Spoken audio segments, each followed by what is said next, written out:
Hi and welcome to the vlog. I'm Tova, this is Elin and we are ParentXP. As soon as I got Elin up on the pump, I would like to talk about how we cope with uncertainty. Now I actually have an auto cue for once, which is lovely. Let's see how this works because I haven't used one. At least not in this way. So, coping with uncertainty.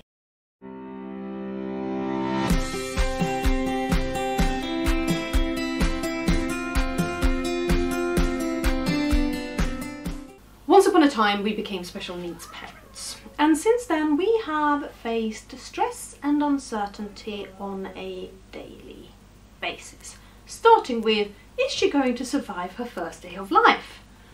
Who knows? Is she going to survive her first week of life? Her first year? She's turning 7 in a few months, she's still surviving. However, her disability is deemed to be life-limiting. We don't know if that means that she gets 10 years, 20 years, 60 years, or even how her disability is going to progress. We go through days with, oh my god, what is this new symptom? What's happening? This is a new kind of seizure. I've never seen one of those before. What does that mean? What is going to happen as she gets older? What's puberty going to be like? Will she sleep tonight? Will this make her vomit? How will I cope? What actually happens when we are faced with an uncertain situation? Uncertainty effectively translates as we don't know. And when we don't know, when we lack information, we tend to worry, we tend to prophesize, predict what we think is going to happen. We might start catastrophizing, thinking the absolutely worst is going to happen. This causes anxiety. Anxiety has an impact on our sleep, our appetite, our energy levels, our relationships with other people. But everyone reacts differently. Some people react with energy. They feel charged up, ready to deal with a new challenge. And very often those are the kinds of people who have learned how to best deal with uncertainty and turn it into something quite positive. However, you can actually see a bit of a pattern in how most people deal with change.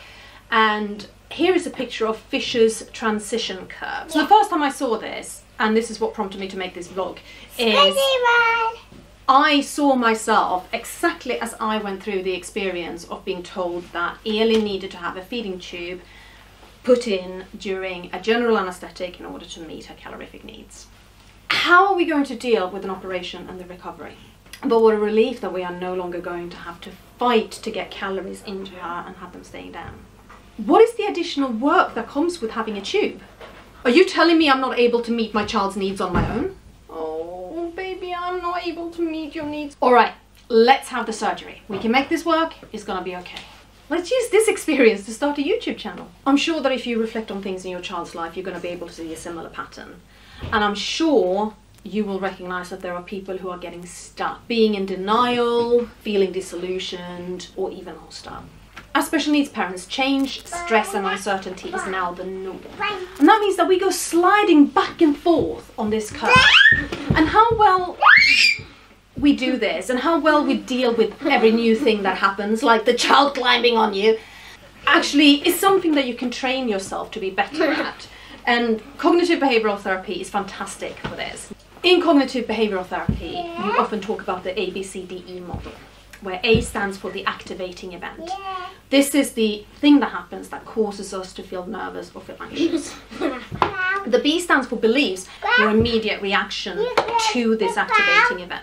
Activating event could be you see a friend and the friend blanks you. And belief can then be, oh my god, he hates me, which probably isn't the case at all. Am I gonna do this? I hope you appreciate how seriously I take this topic.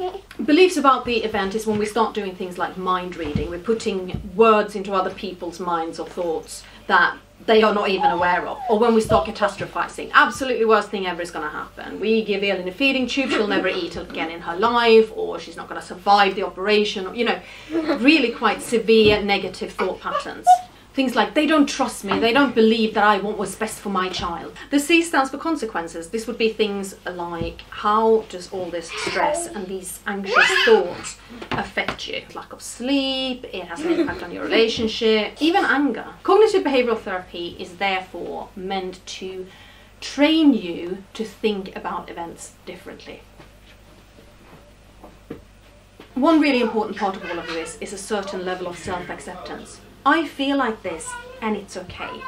I'm scared, I'm worried, I don't know what the future's gonna bring. And I'm allowed to feel this way. And it's not a case of going, yeah, fine, I accept it, because that's still a really negative and a really angry reaction. But being kind to yourself. And the dinosaur ghost is back. It's also not a belief that I'm gonna feel like this forever. There's no way past it. Because of course, it's not a constant, unchanging crisis. D, disputation of beliefs.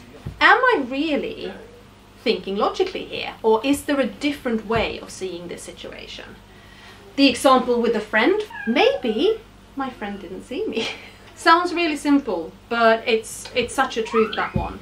Or with Eileen, they weren't telling me that I didn't have my child's best interest at heart. Quite the opposite, they were giving me a new tool in my toolbox. If you do find yourself moving down a spiral of really negative and anxious thought, try to pause yourself and give yourself a chance to go, is there another way to think about it?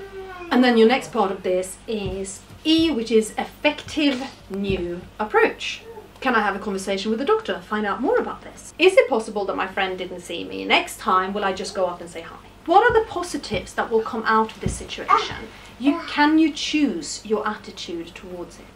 I'm sure I'm making this all sound extremely simple. Hey, just stop yourself from having negative thoughts for a moment and everything's going to be just fine. It's not that easy. How do you get in the way of your own brain? So I heard of a really interesting short technique, which is called the 3 breaths technique, where you sort of stop and you take 3 deep, slow breaths. In the first breath, you just allow your mind to roam through everything that's going through it. All the worry, all the anxiety. You let that happen in the first breath. In the second breath, you let your mind go still. Focus so hard on the breath, on the feeling of breathing in, on the feeling of breathing out, that there is no space for anything else. And in your third breath, you pick your response. You choose how you're going to go forward with this. In terms of, in general, making yourself more resilient, I am extremely much into gratitude journaling. So I spend a little bit of time with my journal every day writing down at least 3 things that I'm grateful for or feel positive about that day. Why am I holding a foot? Another type of journaling is to write down your feelings and get them out of your head. So if you are worrying a lot, you write down everything you worry about and then it's out of your head, it's on paper. Another way to use pen and paper is to write down your options. This is what's happening. These are my various options for dealing with it. And then you pick one from there. Never tried it, actually think it sounds really interesting, so I might do that. And then you have upskilling. What can I learn to help myself move forward? So special needs child, what can I learn about my child's condition? And I also really want to stress that we can't have a high level of performance at all times. We can't always be on and deal and cope. I think it's really quite healthy to sit and cry in a corner occasionally. And I think it's really important that we do things that allow us to focus on something that really has got nothing to do with what worries and stresses us.